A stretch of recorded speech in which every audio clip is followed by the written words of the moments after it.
Hi friends, ఈ వీడియోలో మనము రోజువారీ రాశి ఫలాలలో మేషరాశి వారి గురించి తెలుసుకుందాం. అంతకన్నా ముందు చిన్న రిక్వెస్ట్ ఫ్రెండ్స్, ఈ వీడియో మొదటగా చూస్తున్నట్లయితే లైక్ చేయండి, షేర్ చేయండి, అలాగే సబ్స్క్రైబ్ చేయడం అసలు మర్చిపోవద్దు. మీ యొక్క సపోర్ట్ నాకు ఎంతో అవసరం. ఇక మేషరాశి వారికి ఈరోజు చూసుకున్నట్లయితే కుటుంబ సభ్యుల నుండి అవసరానికి ధన సహాయం అందుతుంది. చిన్ననాటి మిత్రులతో గృహమున సంతోషంగా గడుపుతారు. వృత్తి ఉద్యోగాలలో ఎవరైతే ఉన్నారో తమ ఉన్నతాధికారుల ఆదరణను పొందుతారు. ఇక ఈరోజు ఎవరైతే వాహన సంబంధిత వ్యాపారాలు చేస్తున్నారో వారికి బాగా కలిసి వస్తుందని చెప్పవచ్చు. ఇక నిరుద్యోగులు ఎవరైతే ఉద్యోగ ప్రయత్నాలు చేస్తున్నారో ఆ ప్రయత్నాలన్నీ ఫలిస్తాయి. అలాగే ఈరోజు నిరుద్యోగులలో ఉత్సాహం అనేది కలుగుతుంది. అలాగే మేషరాశి వారు ఎవరైతే విద్యార్థులు పోటీ పరీక్షలు రాశారో వారికి విజయం అనేది సిద్ధిస్తుంది. ఇక ఆర్థిక అనుకూలత అనేది కలుగుతుంది. మేషరాశి వారికి సంపూర్ణమైన ఆరోగ్యం సంప్రాప్తిస్తుంది. ధనాదాయం బాగుండడం వలన రుణ విమోచనలు అవుతారు. ఇక అత్యధికంగా ఆర్థిక ప్రయోజనాలు కలిగే రోజుగా చెప్పవచ్చు. ఇక విదేశాలలో విద్యాపరంగా, వృత్తిపరంగా, వ్యాపారపరంగా ఎవరైతే నివసిస్తున్నారో వారికి మంచి శుభయోగంగా ఉంటుంది.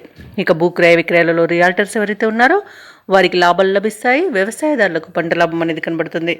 ఇక ఈరోజు ఉద్యోగస్తులు ఎవరైతే ఉన్నారో వారికి ప్రమోషన్స్ లభించే అవకాశం కూడా ఉంది. ఇక విద్యార్థులకు ఉన్నత విద్య కోసం విదేశీయానం చేసే యోగం కూడా కనిపిస్తుంది. ఇక ఈరోజు మేషరాశి వారు ప్రశాంతమైన జీవనాన్ని సొంతం చేసుకుంటారు. ఆస్తి పంపకాలలో ఆస్తి లాభ సూచనలు కూడా కనిపిస్తున్నవి. ఇక రాజకీయ నాయకులకు శుభవార్తలు అనేవి అందుతాయి. అలాగే మేషరాశి వారు విలువైన వస్తు వాహనాలను కొనుగోలు చేస్తారు. అలాగే మేషరాశి వారి రోజు ఆశ్చర్యకరమైన రీతిలో కొన్ని కార్యక్రమాలను పూర్తి చేస్తారు. ఆత్మీయుల నుండి శుభవార్తలు అందుతాయి. ఒక కోర్టు వ్యవహారం కూడా మీకు అనుకూలమైన తీర్పు లభించే అవకాశం కనిపిస్తుంది. పరిచయాలు మరింత పెరిగి ఉత్సాహంగా గడుపుతారు. జీవిత భాగస్వామి ద్వారా ఆస్తి లాభ సూచనలు అయితే కనిపిస్తున్నవి. ఇక ఈరోజు దేవాలయాలను సందర్శిస్తారు. దేవాలయాలను సందర్శించినప్పుడు మీరు ముఖ్యంగా గుర్తుంచుకోవాల్సింది మీ ఇష్టదైవం యొక్క ఆరాధన అనేది మీకు మంచి చేస్తుంది. కాబట్టి తప్పకుండా దిశగా ప్రయత్నించండి. ఇక నూతన ఉద్యోగాలను నిరుద్యోగులు దక్కించుకోగలుగుతారు. అలాగే రాబడి కొంత ఉత్సాహాన్ని ఇస్తుంది.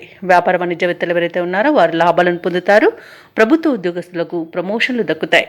ఇక రాజకీయ నాయకులకు, పారిశ్రామికవేత్తలకు, క్రీడాకారులకు వారి యొక్క అంచనాలు నిజమవుతాయి. విద్యార్థులకు ఆశించిన ఫలితాలు దక్కుతాయి. ముఖ్యంగా మహిళలకి ఉత్సాహంగా గడిచిపోతుంది. ఇక మేషరాశి వారికి అదృష్ట రంగు పసుపు, ప్రతికూలమైన రంగు తెలుపు, అదృష్ట సంఖ్య 6. ఈరోజు మేషరాశి వారు శివస్తోత్రాలు పఠించడం వలన మంచి శుభ ఫలితాలను పొందుతారు. అలాగే పనులలో వచ్చే ఆటంకాలని తొలగించుకోగలుగుతారు.